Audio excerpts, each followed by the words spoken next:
ndabasuhuje mwese abakurikira Gisa Faustin TV, abareba ibiganiro mukabisangiza n'abandi, Imana ibahe umugisha. Uyu munsi rero tugiye kuganira ku kintu cy'ingenzi cyane cyane cyane.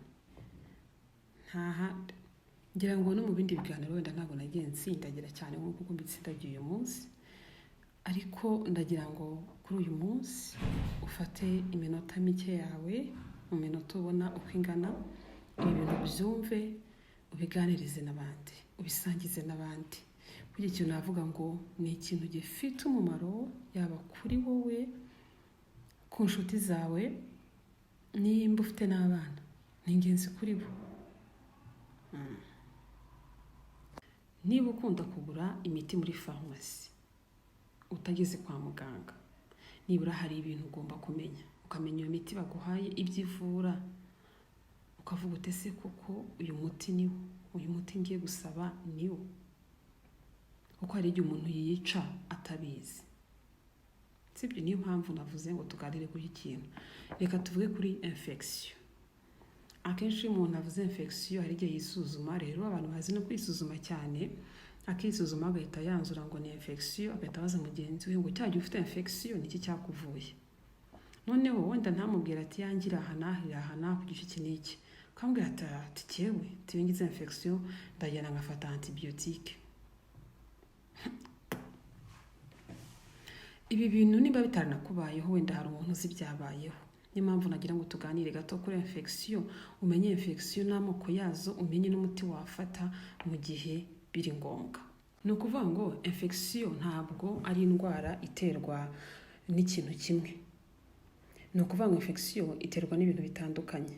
Buri wese dushaka kuba turi abantu batatu dufite infection, ariko zose zikaba zitandukanye, nta n'imwe ihuye n'indi. Ni ukuvuga ngo uko ikizitera, uko igitera infection gitandukanye, uko ibitera infection bitandukanye, niko n'uburwayi bitandukanye. Yego byose bishobora kuba byitwa infection, ni nako byitwa, ariko akaba ari infection yatewe n'ikindi, yatewe na kirindi, yatewe na kiriya. Uko bitandukanye rero niko ibimenyetso, niko n'imiti itandukana. Hari ibimenyetso bishobora gusa, ariko indwara atari zimwe. Imiti rero icyo gihe bitandukanye n'ahabanye. Hamwe imwe ushaka no kuyifata igatuma iyindi infection ibyuririraho ikaba yakwataka. Ni mpamvu nagira ngo tuganire kuri infection. Ubundi infection ni indwara ziterwa na microbe. Ariyo mpamvu akenshi usanga iyo ugiye kwa muganga babanza kugufata ibizamini bigamije kwerekana ubwoko bwa microbe yaguteye iyo infection, kugira ngo bamenye imiti bari bukwandikire. Microbe izo mbabwira zo ubwazo ziratandukanye. Harimo champignon, fungo, aribyo bita imiyege, harimo bakteri, hakamo na virusi. Duhere ku burwayi buterwa na champignon, ibyo mwita fungi, fungo, aterwa no kubyita, cyangwa se imiyege. Kugira ngo wandure indwara iterwa n'imiyege, champignon cyangwa fungo, bisaba kuba ufite ubudahangarwa buri hasi, cyangwa se ukaba uri gufata imiti ya antibiotique igihe kinini. Kandi turabizi hari abantu bajya kuyigura pe bakayandikira, bakanayigurira, bakanayinywa nuko babyumva. Urumva bimwe ndi kubabwira ku bantu mukunda gufata antibiotique, mufite ibyago byo kwandura indwara ziterwa na champignon. Biragora kandi kwica imiyege. Izi ndwara ziterwa na champignon biragoye kwica ibizitera, kubera ko birakomera kandi ushobora no kwihanganira imiti myinshi. Akenshi indwara ziterwa n'imiyege ziba ku ruhu inyuma, zivurwa n'imiti yo gusiga, yaba ikoze nk'amavuta cyangwa ifu. Zimwe muri izo ndwara harimo ise, ubugendakanwa, ibihushi, ibimeme, ibikoroto, byabindi mwita ibifaranga cyangwa ibisekera. Imiti rero ikoreshwa mu kuvura indwara ziterwa n'imiyege akenshi niyo gusigwa, kuko yamaze kubibabwira, niyo dusiga ku ruhu. Iyo kunyobwa ni mike cyane. Mu Cyongereza ni imiti yitwa antifungal. Urugero ni nka ketoconazole, miconazole, clotrimazole, terbinafine, fluconazole n'indi. Reka hano tujye ku ndwara ziterwa na bakteri. Bakteri zishobora kuba ziri zonyine, haba mu butaka, mu mwuka, mu mazi, ariko iyo zigeze mu muntu zinyunyuzamo intungamubiri. hanyuma zikarekuriramo uburozi bugenda bukangiza uturemangingo tw'umubiri aho ziherereye ndetse zikahororokera, hanyuma uburwayi butewe nazo bukuririraho bugatangira. Urugero nababwira ni nka Escherichia coli, iyo igeze mu mubiri irekuriramo uburozi. Ubwo burozi bushobora gutera diyare, nyine twita ngo ni ugucisha hasi, gucibwamo n'ibindi, biterwa n'uko byita. Bishobora gutera kuruka, bishobora no kukugeza ku rupfu udafatiranye hakiri kare. Kugira ngo bagiteri zinjire mu mubiri noneho rero akenshi zinyura ahantu hafunguye, haba ahasanzwe hafunguye cyangwa se ahaje igikomere. Ahasanzwe hafunguye tuba tuvuga ni nko mu myanya ndangagitsina, mu nzira z'ubuhumekero n'ahandi. Uretse ibyo kandi, kuba amaraso adatembera neza mu mubiri nabyo biha urukwaho izo mikorobe zikabona uko zinjira. Ku barwaye diyabete, abageze mu zabukuru, abanywa itabi, biroroha kwandura indwara ziterwa na bagiteri. Uretse aba kandi, izi ndwara zinibasira abafite indwara zibasira ubudahangarwa bw'umubiri nk'abafite ubwandu bw'agakoko gatera sida. Izi ndwara zivurishwa imiti yo mu bwoko bwa antibiyotike. Ikaba ari imiti yagenewe kwica izi bagiteri mu mubiri w'umuntu. Ishobora no kunyobwa, gusigwa ku ruhu cyangwa guterwa mu rushinge. Ariko biratangaza iyo wumva umuntu ari kurangira undi antibiyotike, ati wowe uzanywe nk'ibinini iminsi 2 uzaba ukize. Really? Koko ibintu mubihagarike. Reka noneho turebe indwara ziterwa na bagiteri.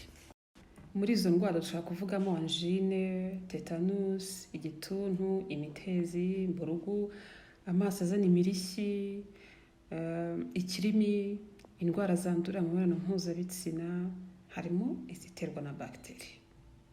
Aho ngaho urumva ko mukwiye gukora attention cyagiye umuntu akubwira ngo ngewe ngo cyagiye meze uko ngo nafashe imiti niyi. Kubera ko iyo miti ufata iragenda nayo kubaka icyo nakwita ngo ni resistance. Noneho cyagiye uzarwara indwara isaba kuba ufata iyo miti wafashe utakawayifata, indwara ikanga kugenda. Mu miti yitwa antibiyotike abenshi munazi cyane kwa ko mukunda kuyigura, harimo za amoxicilline, erythromycine, cefixime, fisidine, ceftriaxone, ampicilline, tetracycline n'indi. Iyo ni imiti akenshi bazaguha igihe bemeje yuko koko infection ufite yaturutse kuri bagiteri. Reka no turebe virusi. Ni ukuvuga ngo hano ni infection noneho iterwa na virusi. Iyi ngiyi ibaho igihe virusi cyangwa agakoko runaka kinjiye mu muntu kagafata kuri ku karemangingo nyine. Ni nayo mpamvu usanga kuvura iyi ndwara nabyo biba bikomeye kandi n'imiti iba ikomeye, sibyo? Ego. Hanyuma zimwe mu ndwara ziterwa na virusi harimo coronavirus, murayizi mwese, harimo agakoko k'ubwandu gatera sida HIV, harimo polio, harimo Zika virus, harimo hepatite C, harimo influenza, flu cyangwa ibicurane, harimo Ebola, harimo n'izindi nyinshi. Zivurwa gute rero? Zivurishwa iyihe miti? Kugira ngo nujya ubona uwo muti ujye uvuga uti no, ngewe ntabwo ari uyu nashakaga. Wenda ibimenyetso bambwiye yuko ari ibi n'ibi kandi ngewe ibyo mfite nibi wenda ndabisanga mu ndwara ziterwa na bagiteri cyangwa ndabisanga mu ndwara ziterwa na fungo na champignon. Umenye imiti baguha n'ikivura. Tugana ku musozo rero kuko nabuye ko ntari bubatindire, imiti ivura infection zatewe na virusi uzabona yanditseho antiviral, iyo ngiyo uzayitumenya icyo ivura. Ubwo nuko kwa muganga baba basanze hari virusi kurimo, hari agakoko kakurimo. Ntabwo mvuze ko ari akasida, nuko akenshi HIV ariyo nyine twamaze kwitirira agakoko k'ubwandu gatera sida. Ariko virusi iyo ugenekereje mu Kinyarwanda nyine ubwo tuvuga agakoko, sibyo? Ravanga iyo miti ikuraho ibimenyetso, igakiza ibimenyetso n'uburwayi bugakiriraho. Cyangwa se hakifashishwa inkingo. Niyo mpamvu nko mu gihe cya corona ubona hari inkingo. Ku muntu wamaze kurwara we agahabwa imiti ikuraho bya bimenyetso n'abigabanya, byamara gushira banamupima bagasanga n'uburwayi bwaragiye. Bivuze ngo ushobora kwibonaho ibimenyetso rero bimwe bijya gusa n'ibya mugenzi wawe, kandi wowe urwaye afite yarabutewe na bagiteri.